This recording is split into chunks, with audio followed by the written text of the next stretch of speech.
What's up, everybody? It's Gomlet, and welcome back to more Momir's Madness here on the channel. Not a lot to talk about before the game begins, because it's all RNG based. We'll just see what we get when we get there, so I'll just take a little bit of time here to talk about what I'm excited about, and that is that War of the Spark is so close. War of the Spark is hitting Magic Arena this Thursday, so if you're not prepared for that, I would say get prepared, save any gems you can get, because the only way you can play limited of the new set for the first week or two is with formats you have to pay gems for. That's sealed and competitive draft will be on, I think, the week after release. I think the first week that they put it on, the only format you can play is sealed. But I'm not entirely sure. They might have both at once, but I know for 100% certain you can only play with gems for a little while if you want to play War of the Spark Limited. But anyways, let's get into this game. We have started playing cards now. Things are happening. My opponent has a 2-2 that doesn't do anything, and I have a 2-2 that I can sack another creature to give it Death Touch and Indestructible until end of turn. This could be a very good card later in the game if my opponent ends up with threats on the ground. Certainly does not do a whole lot if my opponent gets a bunch of flying or unblockable stuff, but that's going to be a bad situation either way. Oh, Fleshbag Marauder. I didn't even know that was on Arena. That's really cool. That's a card that's not in regular Standard. I believe it was first printed in Shards of Alara. I like that card a lot. That is actually terrible for me right now, though, because it just trades for their 1/1. So, pretty awkward start here. Opponent got a 3-drop that I would have definitely liked a lot. Anything that spits out a little baby token for me to sacrifice for the Pontiff would be pretty sweet right now. At least my opponent is just getting a bunch of 2/2s, so I'm not under, like, a massive amount of pressure. I do think I'm under enough pressure now that I probably can't afford to keep this Pontiff around forever. Since I can only make one creature a turn unless I'm very lucky and get something that spits out a token, it was pretty unlikely I'd be in a point where sacrificing a 4-drop or something bigger than that would be worth it to the Pontiff. And that is a 1-3. At least it can block the 2/2s without dying, so we're still in this. Opponent doesn't have a lot of threats, but they do have more cards than me. Alright. There's a threat right there, Chillbringer. It's a 3/3 flyer. When it comes into play, taps down one of my creatures, and it does not untap in the next turn. So much for the 1/3 blocking stuff. But a 2/4 can block pretty well as well. Unfortunately, it cannot block and kill their flyer, but it could block and kill any of their 2 toughness creatures.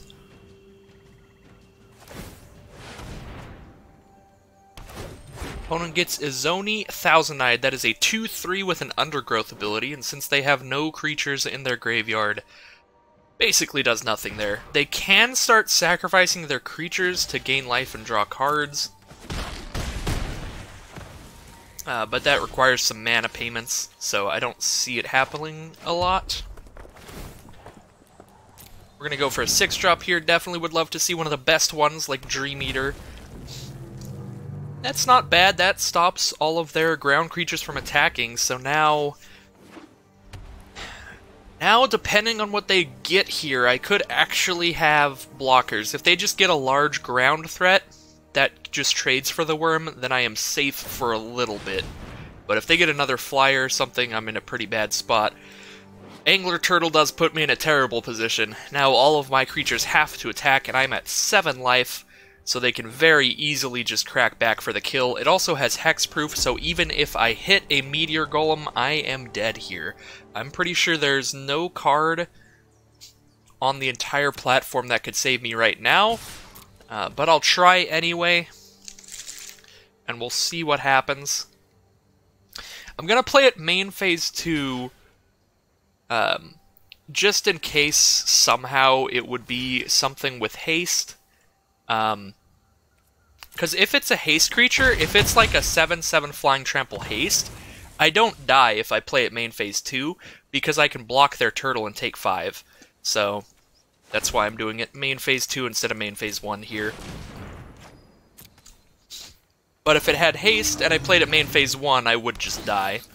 Wow, that was actually perfect. Oh my god, the combo of Regal Bloodlord to give me a 1/1 flyer whenever I gain life, and a Verdant Sun's Avatar to gain me life whenever I make a creature. That's awesome. So now I get a 1/1 flying chump blocker every turn. However, that's actually not every turn, because my Verdant Sun's Avatar is going to die next turn. Because I have to attack with it, and they can easily just block with their 7/7. That's 8 damage. Is it worth it to just chump block that flying? Or just chump block the 5, actually? I probably just chump block the 5. They're at 18. Probably not killing them here. This time I am going to play my card before I attack. In case I get something that can kill their 7/7. 5, 6, 7, 8. I don't think there's anything at 8 mana that kills something when it enters the battlefield, but there is Meteor Golem at 7 mana. However, there are strong 8 mana cards. I think I'm just going to go for the 7 mana card and see if I can get real lucky and hit a Meteor Golem here to keep the Verdant Sun guy around. It is not a Meteor Golem, but it's not bad because I do get to gain the 7 life. Have to attack with everybody here. At least I still get my bats because my Bloodlord is still around. And we're at 17, so now if they attack me with the turtle, I can kill it. Which I would really love if they did, but I highly doubt it'll happen. Opponent gets a Gate Colossus at 8 mana. I will start making 8 mana cards now. Now that my 5/5 that gains life died anyway. This is a pretty awful spot. Well, that might be okay. I mean, I get to ping them a little bit in the air, and now they can't just eat my Wrecking Beast with their Gate Colossus. They have to actually lose a creature to kill my Wrecking Beast. They do just get to eat the Endrace Forerunners, though.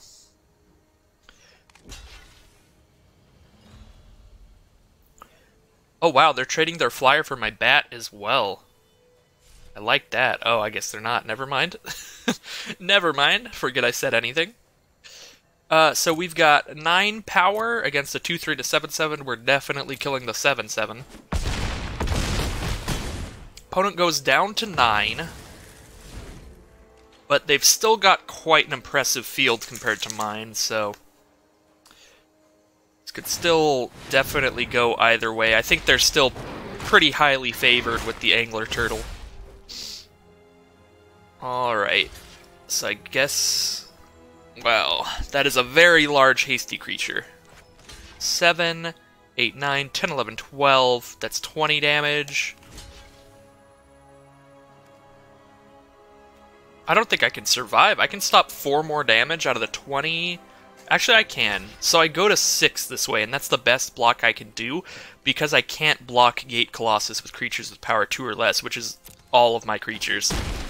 So that is the absolute most damage I can stop, and I go to 1. So I would have to get insanely lucky and get like a 9 power haste creature, which I don't think exists.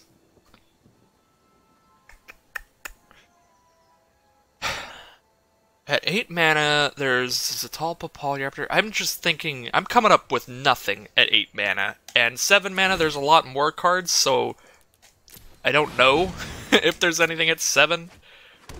But I know for dang sure there's nothing at 8 that would save me there. So, alright. That is game. Angler Turtle, quite the impressive card. In Momir, at the very least. Angler Turtle's just very good in games that are decided via combat on board, because it just forces your opponent into terrible attacks. So Angler Turtle, probably not like the greatest in any kind of constructed, but limited, probably pretty good. And Momir for sure, it is deadly, because that is the only thing that the games are decided by in Momir. It's just all of the combat. Since there are no instant sorceries, planeswalkers, all that kind of nonsense.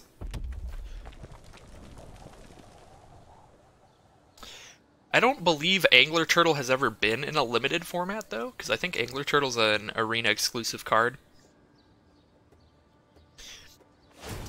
So I guess the world will never know how much of a bomb that would be in limited. So opponent starts with a Terramander. That's a pretty good start. Just a 1-mana 1/1 flying on its own is a fine start. You can just start pinging away at your opponent until they get a flyer or a reach creature. And then the fact that it gives you something to do later, it gives you a guaranteed, decently sized flying threat late in the game, which is actually pretty good. Because there are times when you're at 7 or 8 mana where you're both at a board stall where you're like, all I really need here is a decently beefy flyer to start chipping away at them. And Terramander's just like, alright, well, then just pay the 8 once you hit 8 mana instead of going for something random. So I think Terramander's a pretty good get for our opponent. Pretty good get? A pretty good draw for our opponent. I don't know what you would call this. The card that's randomly played. I tend to just call them draws, like that's a good draw or a bad draw. I don't know what the technical term for this is. Fathom Fleet Firebrand. So he's got really expensive Fire Breathing. Fire Breathing being the ability to get +1/+0 till end of turn. But traditionally Fire Breathing costs 1 red instead of 1 and a red. Alright. The 2/2 war is on. That's a Legion Conquistador with no friends. Sad boy.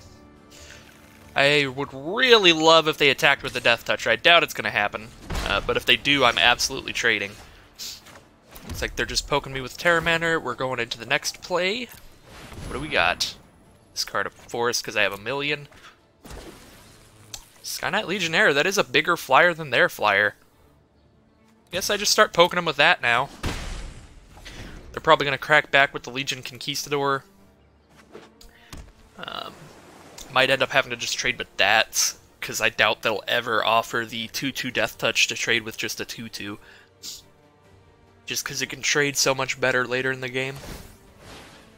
At 4 mana, they get a Forerunner of the Empire, just a little 1/3. If they happen to hit a dinosaur card later, they can do 1 damage to all creatures, which right now would not be good for them, but sometimes it could be good, like if I get a Verdant Force or something that spits out some 1/1 tokens.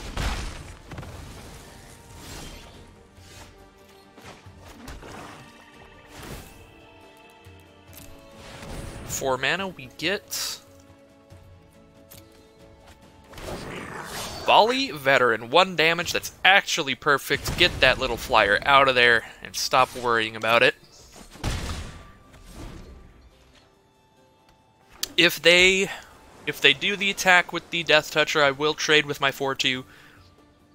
I don't see that happening still, though.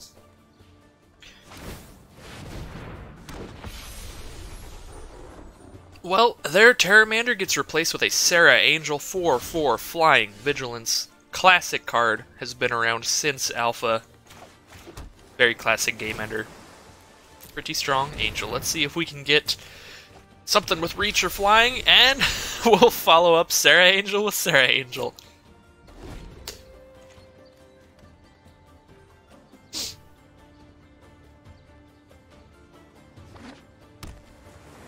That is pretty nice. That is super adorable. We'll probably end up trading Angels at some point, whoever decides to attack first. He's gonna force the trade. But maybe we'll just have them stare at each other, because they're very pretty. They're very nice artwork. Alright, looks like the Sarah Angels are fighting. And that whole mess is over. Going for 6 mana, come on. Demonlord Belzenlok. Somebody posted that in my last video. Fight a creature you don't control. I mean, I can kill the Death Toucher, but then it's trading for my 4/4 anyway. But also just kill their 1/3, I guess. Yeah, well... Yeah, they have a 3/6, so... Probably not attacking on the ground anyway. It might have been just better to kill the Death Toucher, that way if I get anything really big on the ground, I can start swinging with that. Opponent just plays the land to make sure they can hit 7 mana. 7 mana is a pretty strong mana cost. We are at 7, what do we got? Verdant Sun's Avatar. We get to gain all the life in the world.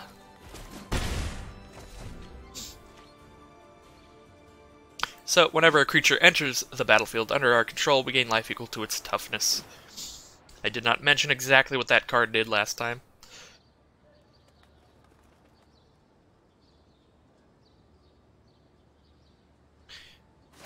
So at 7 mana, our opponent receives in Silverclad Ferocidons, an 8/5 with an enrage. Whenever it's dealt damage, each opponent sacrifices a permanent.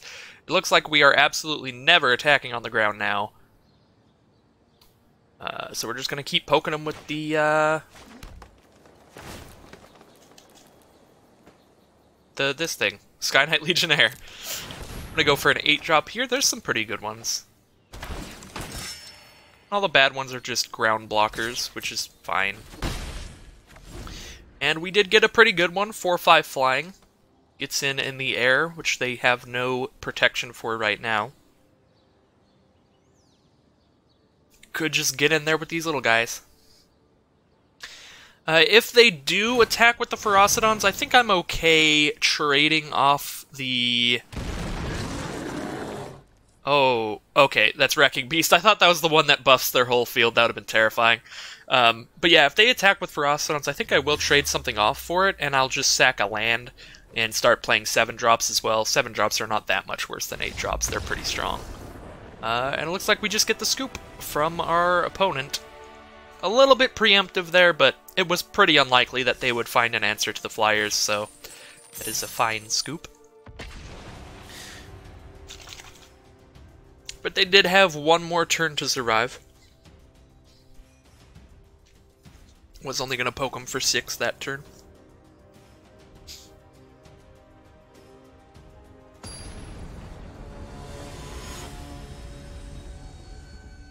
Alright, game 3.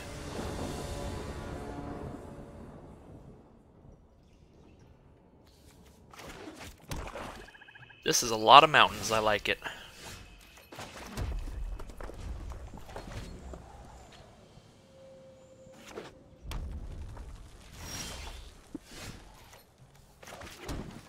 I'm gonna start with 2-drops.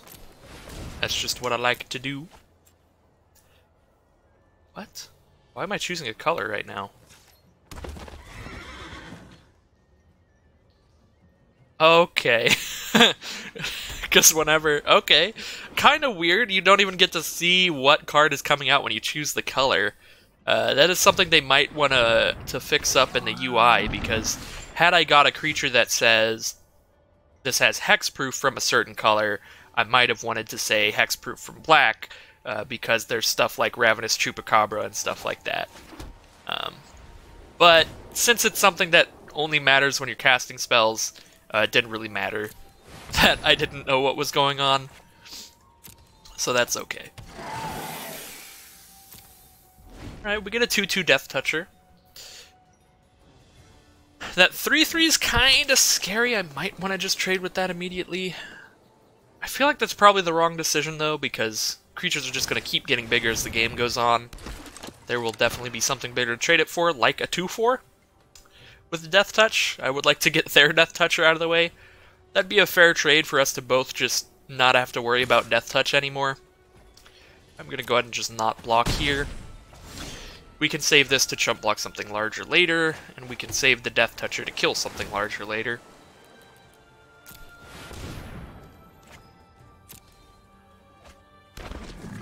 Enraged Ceratok. 4/4 can't be blocked by creatures with power 2 or less, so it can't be blocked by their Death Toucher. That's pretty exciting.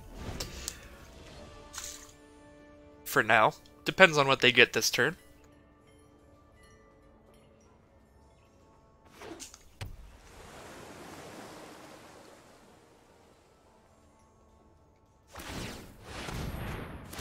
They get a Champion of Dusk. Pretty nice hit for them. Nice 4/4 body to trade off with my Ceratok, and it also lets them draw a card, so it's like they didn't have to discard a land to play him. Which is not bad. I think I only probably need 3 mountains. Alright, 5/4 Fire Elemental. We will go ahead and attack with the Ceratok, trade off with their 4/4. Just get it out of here.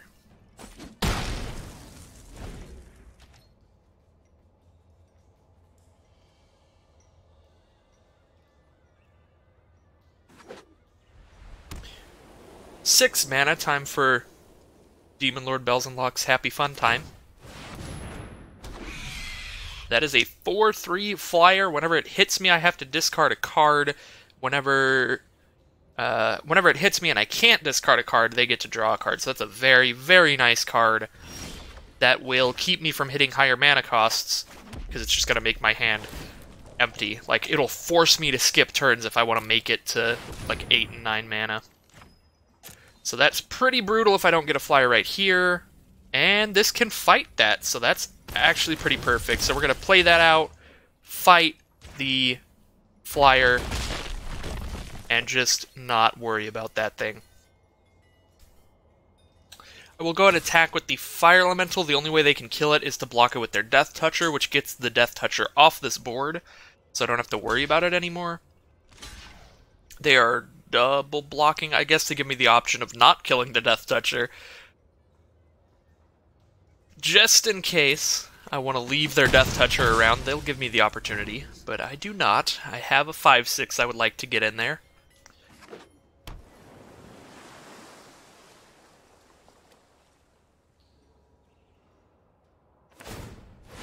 Alright, 7 mana. I am very, very happy with this Ravager Worm, by the way. I don't know if that was clear. I was going to be in a very, very bad spot without this. So that was a very, very clutch draw. So clutch, in fact, that it made me say very, very, like, 10 times in the same sentence. Alright, 7 mana.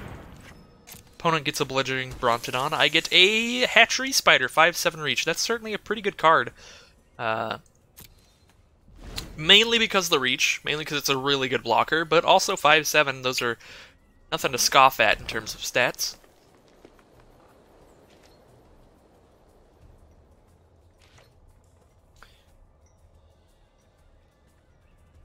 Is opponent not playing a card this turn? I'd be surprised. You really don't have to hit 10 mana in this format. They're already set up to hit 9 mana. Go for a 7-drop, pick up a Lotleth Giant.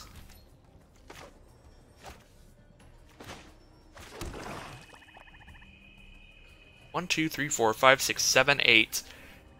I have a really good defensive field here, so I'm actually just gonna skip this turn and ally with the dark side here and go for 9 mana cards to try to hit Zacama, because I think it's probably the best play I could do.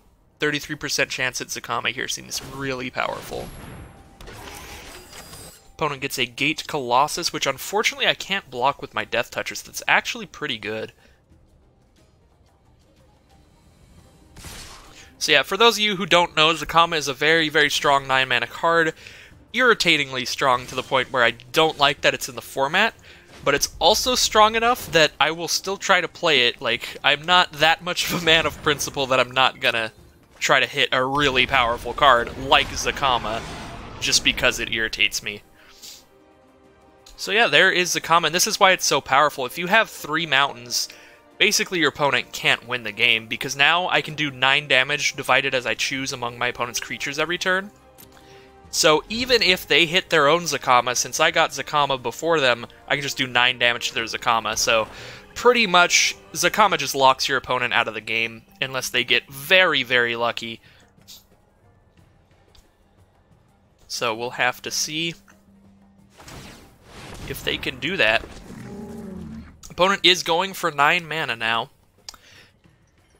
which I wouldn't recommend for my opponent. If I were my opponent, I would probably be going for 7 mana cards or 6 mana cards, trying to get something that kills Zacama, so that maybe the next time I play a 9-drop I don't hit it.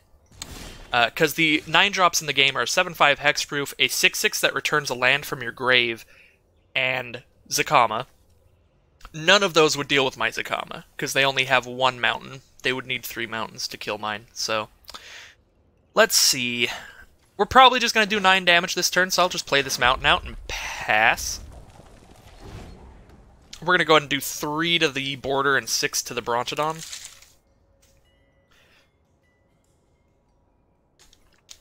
I guess the Brontodon is making their field a little bit weaker overall, because their 7/5 hexproof is just a 5/5. So opponent is going for 7 drops now, which is definitely what I would recommend. Alright, now I'm definitely killing the Verdant Sun's Avatar instead. Alright, red 2. We are going to shoot that. We can also kill the Gate Colossus, but I would rather stop them from gaining life first. And then we can kill Gate Colossus next turn. Killing Gate Colossus only takes a green and 2 because it is an artifact. So that's pretty nice. We might be able to actually just get aggressive here. Let's just do that, actually, and just do the abilities now to get in there. And it might get the scoop out and end this game faster.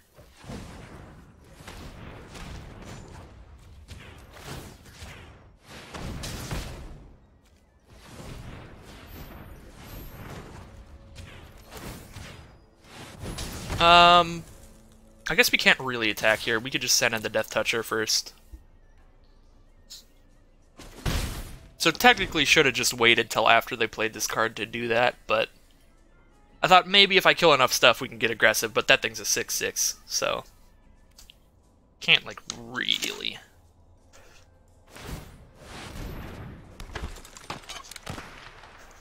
That's usually a pretty good card, but not when you're facing off against the Zacama that I now have 12 mana to play around with. Should be pretty much over. I get to kill everything but their hexproof creature right now, and then just swing in with everybody. Feels dirty. Oops. That's not what I meant to click. It said 3 to a creature. There we go. Luckily that lets you do takesies backsies. I was kind of expecting it to not, and I just killed my own Diamond Mare for fun. For value.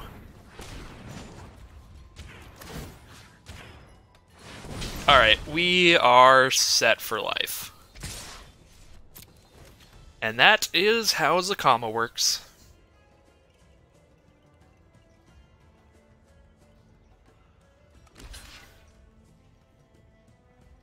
Gonna kill off my spider here. Go down to 4. And I'm pretty sure this is another situation. There's no card in the entire game that can save them. Similar to how there was no card in the entire game that could save me game 1. Alright. And that is the game.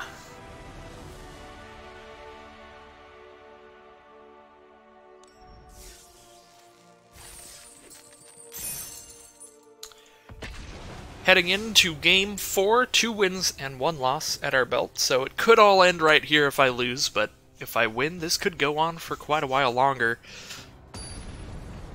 I'll do my best, and try to work with the heart of the cards here.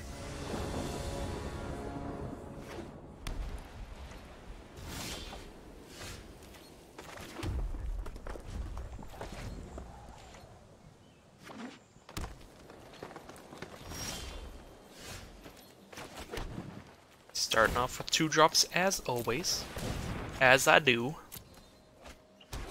And we get a 2/3 whenever he becomes the target of a spell or ability an opponent controls. I get to poop out a 1/1. And also for 6 mana I could pump it up, which might be relevant.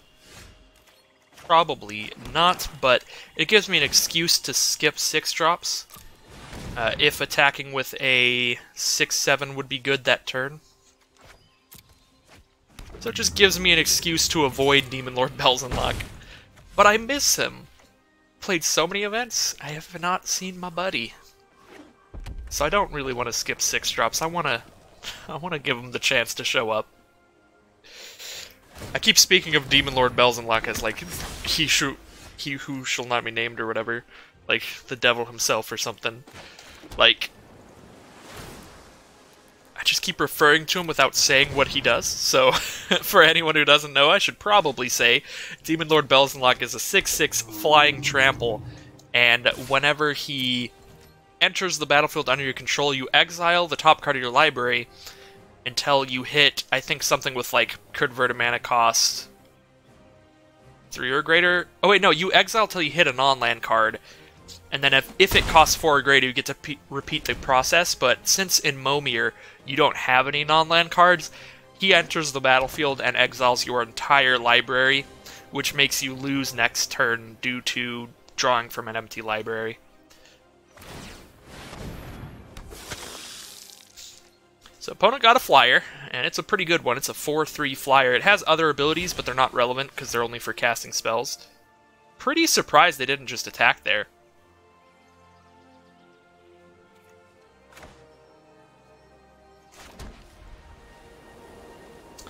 Looks like they might actually want to block something, which is weird. I'm going to go for a 5-drop in case I get something with haste. I don't really feel like attacking for the 2 damage here. Even though I could spend a white and 1 to trade with whatever blocks it, but doesn't seem super worth it. Mesmerizing Benthid is pretty cool. We'll go and attack with the 4/2. Trade off with the 4/4 ground creature. So the Benthid is... it's basically a 4/5 with hexproof as long as I control these little jellyfish. And the jellyfish, when they block creatures, they tap them down so they can't untap next turn.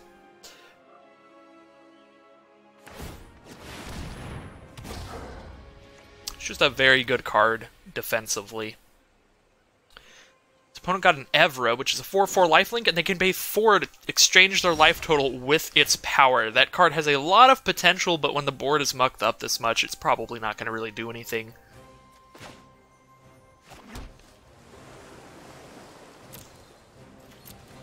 So, I can attack with this. The only way they could kill it is double blocking. I can attack with this and pretend it's a 6/7. And I can attack with this. And then the only way that this goes wrong is if they block both of these. Which, if they do, I still get to kill one of those creatures. And they're both pretty high priority target things that I would want to kill. And I'd be okay with losing these cards to kill one of them, so I am going to just swing out here.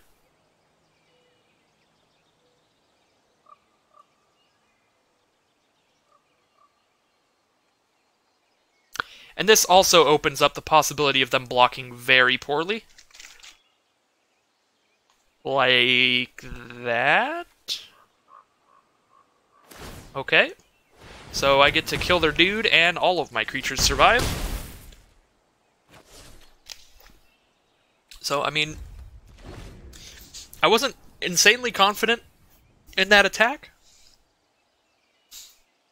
Just because I wasn't, like, 100% certain that it's worth it to sack one of my creatures to kill one of theirs. But I do think it was probably worth it.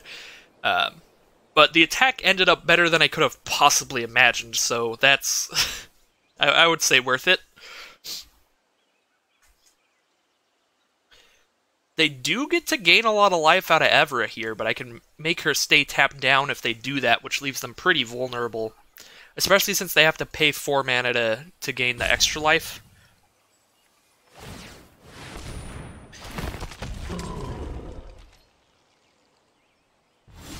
Alright, so they just go for a 6/5. And now 2, 3, 4, 5, 6, 7. There are some hasty dragons at 7. There's like Darigaz. Big ol' 7/7 haste flyer. So I might just want to play my card now, but I might want to use these abilities. Do any of these abilities actually do anything good? This would be a 6/7. This, I don't think I can attack with this anymore. I guess it can trade for either of them.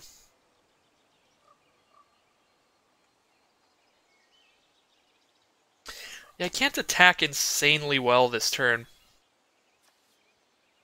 I think I just want to play the 7-drop and hope for something hasty. Alright, that'll give double strike to the whole field. That can make a very lethal attack next turn, if we're lucky. They do already have 2 blockers. They'll have a 3rd blocker after whatever they play, so they could block everything except my 2/3 and only take 4 damage, but can hopefully kill some of their creatures in the process at least.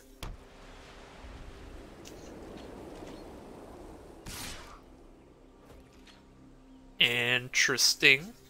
Alright, we'll trade the Evra for the 4/5, I guess. Well, what do they gain here?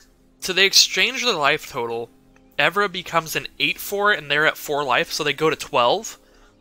So I actually, in order to possibly kill them with the Ceratops, I think I'm just going to keep that tapped down instead.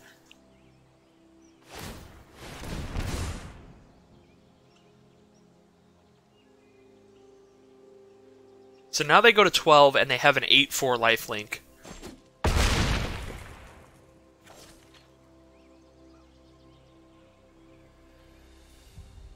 But it's tapped, so I might be able to get there, because now they could only have 2 possible blockers. Ooh, but their blocker has lifelink. That is a 3/2 lifelink, so... attacking with everybody, I don't think kills them if they play it right, but they do scoop, so I will take that. So yeah, attacking with everybody...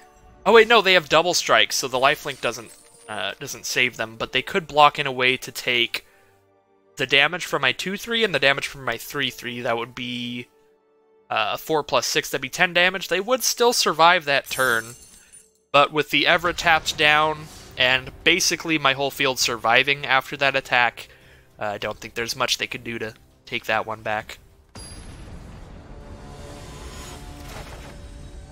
Alright, we are on game 5. 3 wins, 1 loss, and this is the 5th game. I would accept 3 and 2. I don't ask for a lot.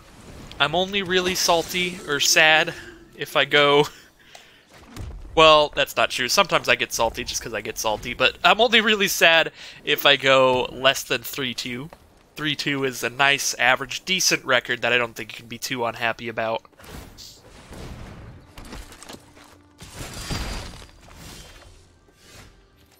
Because it is technically slightly above average.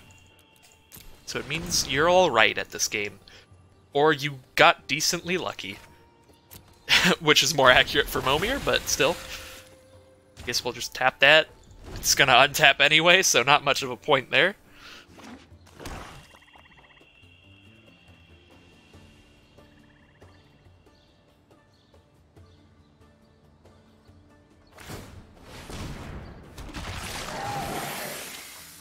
Opponent got a 3/3, and that's all it does, because they're never gonna have a Planeswalker. Oh, that's a Liliana card? Wow, I thought that was a Vraska card. It is very Vraska-y. It's a creepy Gorgon. Apparently it is a Liliana card.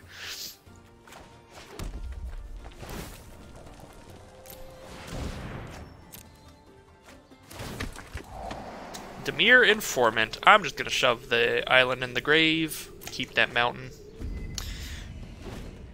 Triple red is important if the game ever reaches 9 mana, as we have discussed. And as we have shown off in that one game where we got Zacama active. So that Wild Ceratok is just a 4/3, no abilities there.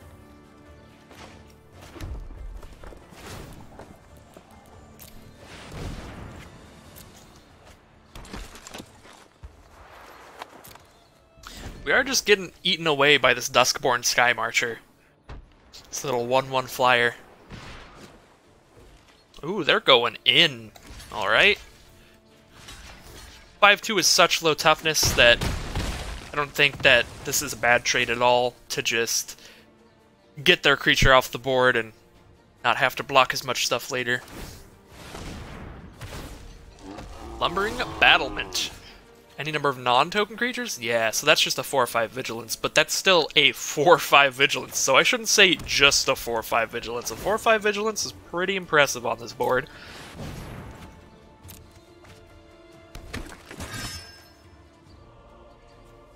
Well, I can double block. I don't know who chooses where the damage goes if I double block. But I guess we'll find out. If I choose where the damage goes, I can kill their 3/3 and chump all of the damage from the other thing.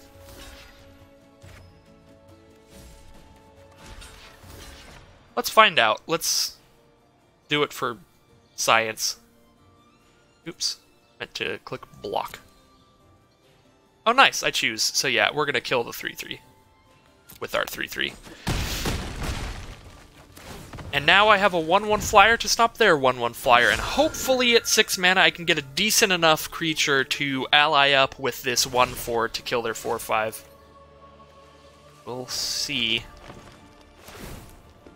Maybe I could get Demonlord Buddy. Demonlord Buddy luck! Nope, just a 3/3 flying first strike makes all of their creatures 1 weaker. That's actually very good right now, because now my 1/4 can block their 3/5. And their flyer is pretty much useless. And since our opponent was very aggressive with the mana costs playing a 1-drop, they had to... or they chose to skip playing a card last turn to make sure they make it up to 7 mana.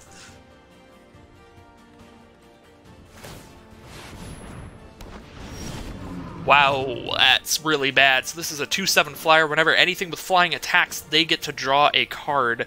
So this makes sure that they hit 1,000,000 mana if they need to. Definitely would love a way to kill that. See what we get at 7. But yeah, it definitely looks like I'm not attacking anymore. They have a really good flying blocker that also gives them more cards. So we will just pass. I guess at least they don't get to draw any cards, because if they attack with any of their flyers, they're just sacrificing them. But it's probably worth sacrificing the O1, at least.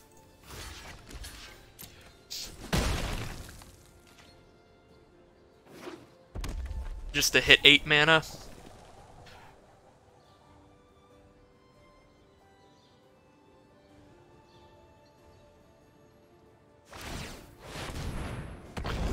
Eight mana, they get a 6/7.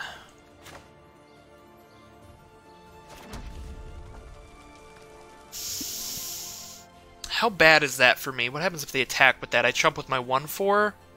I could probably just be that guy and skip over to 9 mana here. I'm gonna be that guy. Listen, okay? I may hate Zacama, but I really like winning, so...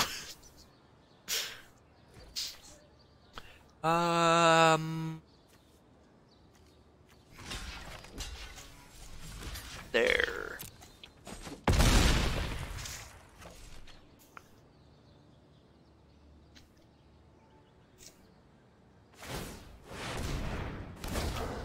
Opponent gets a Torgar that puts me down to 10. Not bad at all. And we'll go 9 mana. Oops, oops, oops, no. We want 9. There we go. Even like Molder Hulk is pretty good right now. I guess a 7/5 Hexproof is not that exciting, but it still blocks. It still blocks anything on their field, so that's okay. It's trade-off. Molder Hulk and Zacama would be definitely the more exciting cards. Opponent gets a 6/6 Vigilance Trample Haste. Super aggressive, spooky card. And things are starting to go not so well.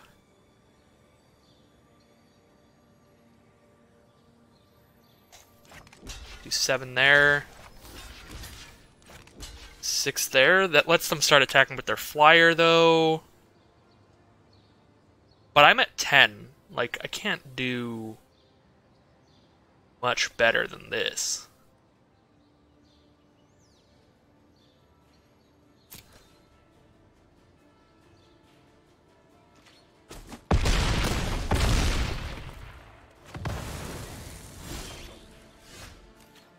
Alright, I have to get Zacama immediately or the game is over.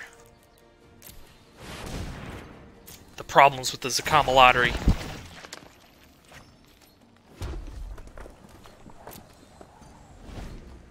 I mean, it's not technically over. I go to 1 life, but still, it's basically over.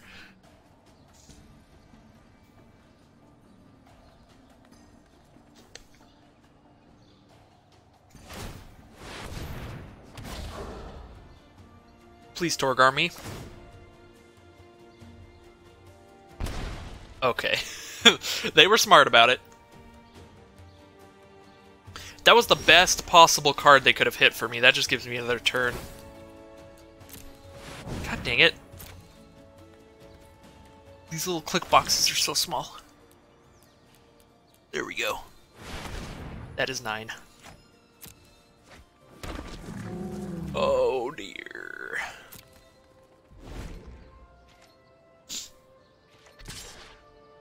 Hello, Torgar. I like that they attack first in case they hit Torgar again. Definitely best. Surprised they aren't attacking with the Sphinx. That is just gonna let them draw a card every turn. Because I can't block that super well. I just block it and take no damage, you know?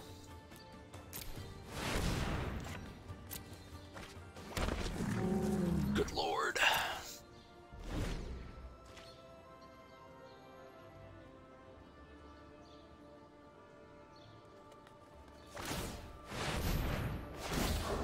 Another Torgar.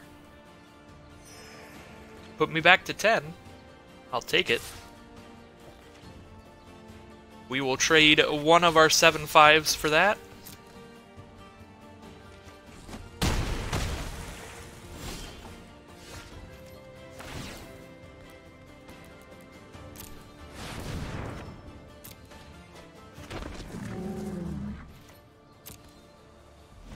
I haven't been counting, but I should have, because it's a 33% chance every time that we hit Zacama, and I feel like we've done it a lot now.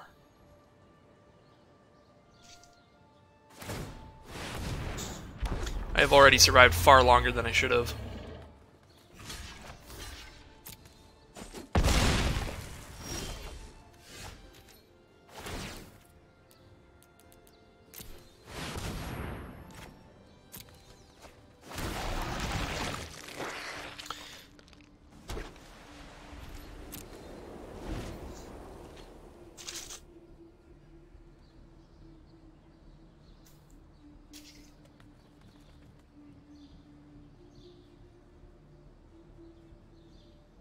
I take 5 in the air if they swing in here, and they draw 2 cards.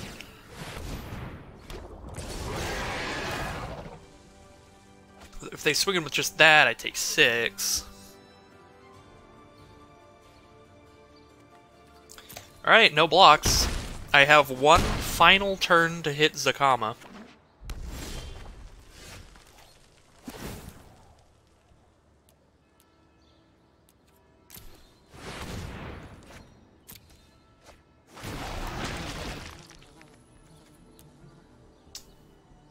They might not attack me. They might be dumb. We'll find out. If they don't attack with the Wind Reader Sphinx, I can live. But otherwise, I'm dead.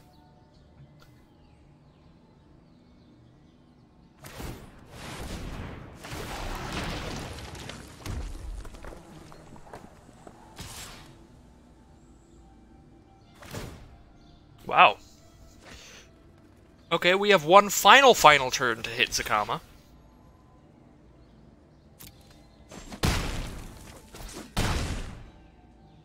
Oh wait, because the double strike. Oh my god, so it kills it, then it doesn't have -1 anymore. So I don't actually go to 1, I go to exactly 0. Well, that sucked. That was a sad way to lose. But 3 wins, 2 losses. I will take it. Precognitive Perception is our rare, and a Vampire Sovereign as our uncommon reward. Well, thank you everybody for watching another Momir's Madness video. I will definitely be back for more of these daily until this Thursday, when War of the Spark hits the client, and then it will be all War of the Spark all day. If you want to see more Momir's Madness than what is on my channel, I will be streaming sometimes on my Twitch channel. Also, if you want to see me play random video games, I do that sometimes there too. It'll be in the description. But yeah, thank you everybody for watching, and I'll see you very soon for more Magic Arena goodness.